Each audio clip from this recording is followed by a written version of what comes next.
Whether they're from FEMA, law enforcement, military, Department of Homeland Security, you think you're going to have teams that go door to door dragging people out of their homes, putting them in internment camps, or forcing them to take this jab?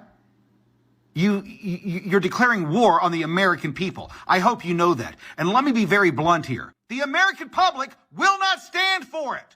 So be forewarned. It's war on the American people if you decide to go down this path. You want it? Bring it, motherfuckers!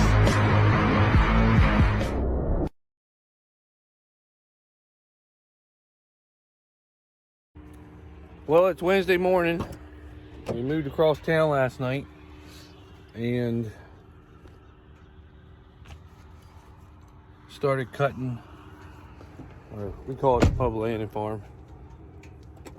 Got a load out in a piece of a bin. It started getting tough, so we shut her down for the night, but I still got a bunch to do. We got a lot of that. I don't know if you can see because there's the sunrise this morning. Got some wet spots that, well, normally they're wet. This year I was very surprised that normally it doesn't matter if we're cutting corn, beans, or what, I'm rutting it up. And this year, even though we had great rain all year, it has been dry. We did get like little showers here and there, and tenths here and there. But man, I really got in these bonneps over here.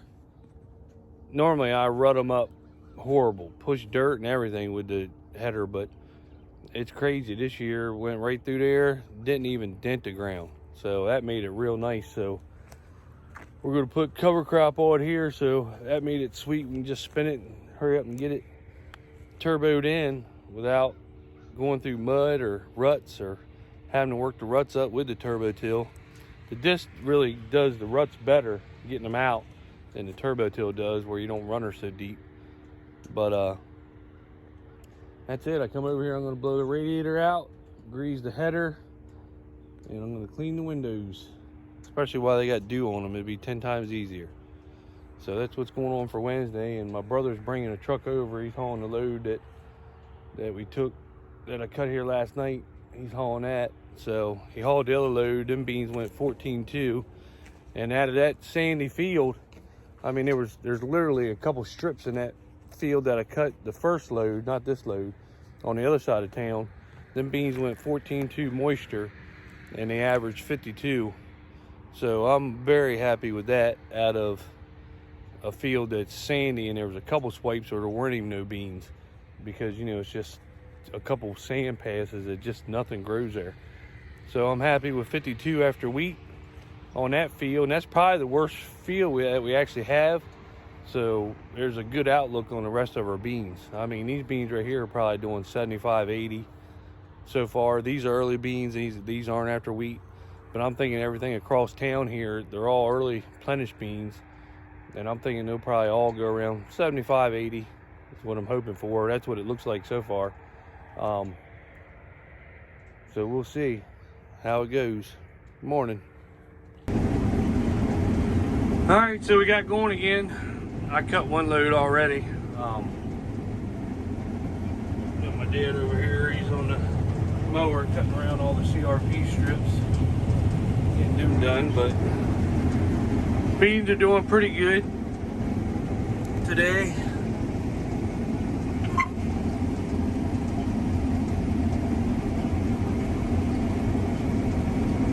That's all we got left on this farm. Then we're going to go move to a different farm. Got all that done.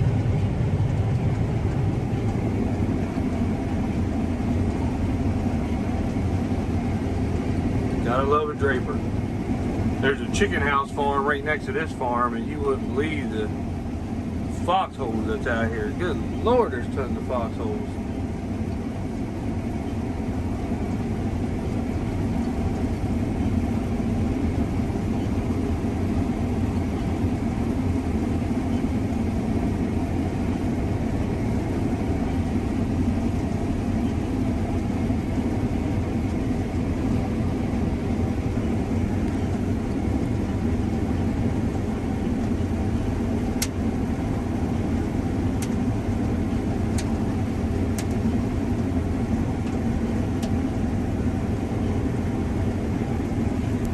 But beans are not doing too bad.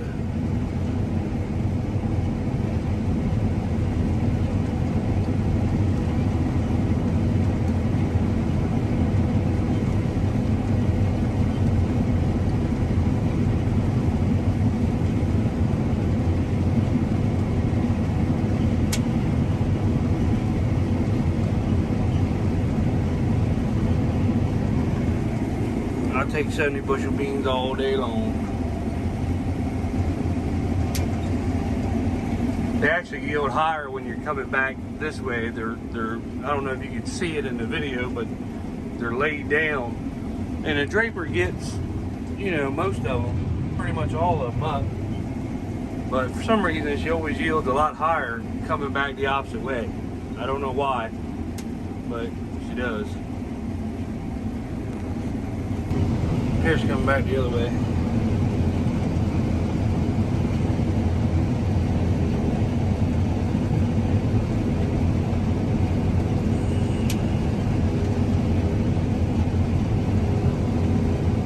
The moisture monitor always says right around 15, 16. Well, we started cutting at 11, so they're always a little bit damper earlier. But when we took them over Purdue, the last 2 loads, they went 14. So must be some dry beans mixed in there somewhere. So I haven't hit 100 yet, but I've hit 98. 98 was the highest I've hit. That's damn good. I mean, they're tall, other than some of these that are laying over, but I mean, they're chest high, full of pods. So, but we got some farms that look damn good. We got some wheat beans that look really good. Alright, I've been cutting this farm all day. I ain't got much more to do. I got that field right there, but they're cutting pretty good over here. I will say that. It's getting late. There's so many little fields over here that it was hard for me to video because you got to open up. There's so many little fields over here. So right about time you get going, you got to stop again. So this has been my day. All right, it's Thursday. We're going to start a new farm. I got done late last night cutting the other one. I mean, it didn't get tough or damp or anything. It was surprising how it was cutting last night. So we moved to a new farm about 3 miles down the road. It's a pretty big farm, and these beans look awesome. So I can't wait to see what they will do. Here they are. The camera doesn't do it no justice, but they are tall and pods galore all over everywhere. So I'm excited. You'll see what they do. These are Plenish 4.6s. Well, I figured these beans right here would be doing good.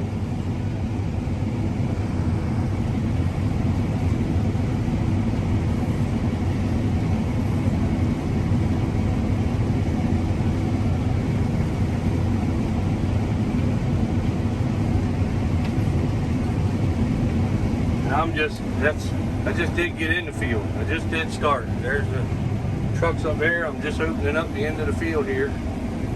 So I'd say that's pretty damn good. I knew these beans right here were going to do excellent. I mean, they just look good.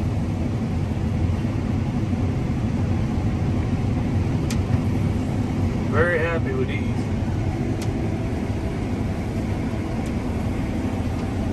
This is the second pass on the end row. So this is going to be a good farm to do. All I got left to this side of the farm is a couple swipes over there and a couple swipes here, but I mean, they're still doing damn good. I mean, they've pretty much been doing this right here the whole time. So these are Plenish 4.6. And it is putting the load on this S680 with this 35-foot draper.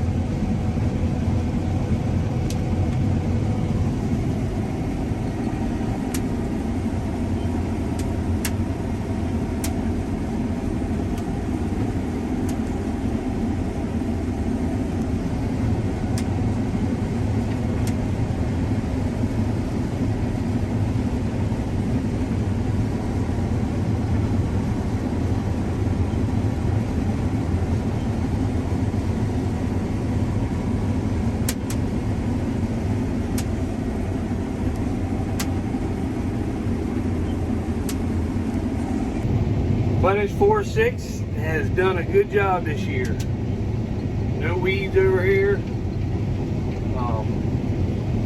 And I tell you, I mean, they're steady running 100 bushels. Now, okay, before you say something, is it off a little bit? I'm sure it's all 5 bushels, give or take. But for the most part, it should show a rate. It's not taking long to get a bin full neither. It's almost like picking corn, it seems like. Good Lord. So, very impressed with the yield this year. Of course, we had the rains, but this side of town didn't get as much rain as the side that our home farm's on, where most of our ground is. But it's still got plenty, it seems like. So beans are doing really good. Really happy I'll get this side done and move to the other side of the road. That's the bigger side, and start opening everything up. They're calling for rain, I think, Monday, Tuesday, Wednesday, Thursday. So I like to at least get this farm done and then move up the road, cut our neighbor's farm, Scarborough's, get their beans cut. And them beans look good too. So they're not plenished, but they look good. So we'll see how it goes. I'll keep showing you video.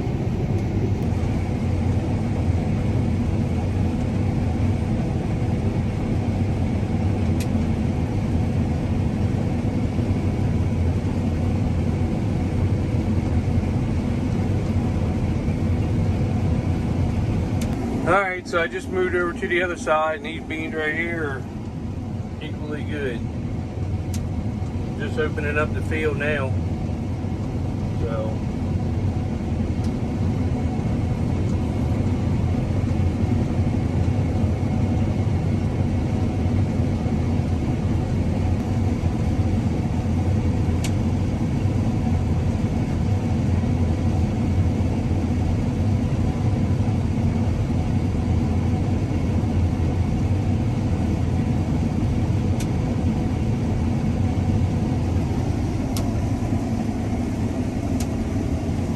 got the sun glare, so you're not going to be able to see much, but these are some thick beans, and they're tall. I'm running the reel damn near halfway up, but they are some good looking beans. Thick, I mean full of pods. You can see the pods right there. They're just all over it. Got a wet spot right here that's always here. We got to do some drainage or something on this thing.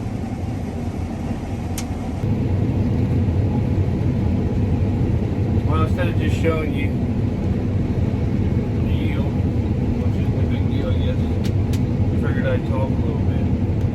Does anybody know what's going on? The camera's gonna bounce around a little bit. I don't have the magnets in here yet. I got them, I just haven't put them in here. Does anybody know what's going on with the John Deere strike? I haven't heard nothing on the news. Are they talking? What are they going to do? Because they say a lot of farmers got parts, things that are broke down. So you would think John Deere would be trying to reach an agreement with these employees and getting them back to work. I don't understand what the holdup is. Deere's got to be losing unless they have. I don't know if Deere just has a great big inventory sitting on the lot, that's getting hauled out, and that's what they're just doing that stuff while the guys aren't working, or men and women, whatever you want to call it. But it is 5:33 here, Thursday, Snow Hill. I got one more bin to put on this trailer and then 2 on the other trailer. My brother went with a load now. So I'm glad that we had a good yield over here. We just cut the one field on the other side of town, the sandy wheat beans. Like I said, that went 52. And everything we plant is plenished, other than one farm we got some enlist beans there. We tried them. We had a little weed problem there. And man, I tell you, if you've never planted enlist, I mean, they look good, every bit as good as these beans do, but they really clean the weeds up. I mean, it's just like these farms over here, just straight up beans, no weeds, no nothing. They're tall and they look as good as these, but let's hope the yield is good. But with plenish, we get 65 more cents a bushel if we plant them, and they out yield the regular beans. That's why we decided to switch over to them, because of how good they did the first year. So now they just need to make a plenish and less bean, and they would have the whole market. It would be crazy. So, but we'll try those enlist beans, see what they do. This is the first year that we planted them, see what they yielded. They were easy to spray and get the weeds. I mean, that was amazing. So, Daddy's over cutting the filter strips with the tractor. My brother's hauling. I'm gonna get these 2 loads. That's probably all I'll be able to do is get these 2 trailers finished tonight. Probably be done with it, unless the wind keeps blowing. Then when my brother brings back the 3rd hopper, I can go ahead and try to load it or get what I can out anyway. It's muzzleloading season here, the early muzzleloader, Thursday, Friday, Saturday. So my son, he's hunting, and Gary, my buddy, you've seen him on the earlier videos. He's down hunting, him and his kids. So they're all out right now. So let's hope they get some deer, because we did. The last 2 farms that we did, we did have deer damage on them. And Gary, you hunt both of them, so start smoking these deer. Way too many does. A lot of people want to shoot bucks, and they forget about the 30 does that come out in the field every night that they let go by. So we definitely need to get some does shot. And that's pretty much it though. The sun is right at that point where it's right in your face and it's hard to see the header if you push anything. I got 2 of my flexes. I got one for a real good flex when it's real dry, and then I got the bar a little bit tighter on the draper so I can hit number 2 when it starts to push a little bit and the ground gets a little damp. I can hit the other button and it'll kind of tighten that flex up a little bit, and you really don't have a problem after that. That's the one thing I like about these deer drapers, is that every single thing on it flexes. It ain't just the one belt, you know, to roll over. It's every single piece flexes on these things. So it does make it nice. Do you think I need a haircut? I'm bald here, but my sister's reformer said I need a haircut. It's getting too long and it's looking stupid. Looks like I got a mohawk.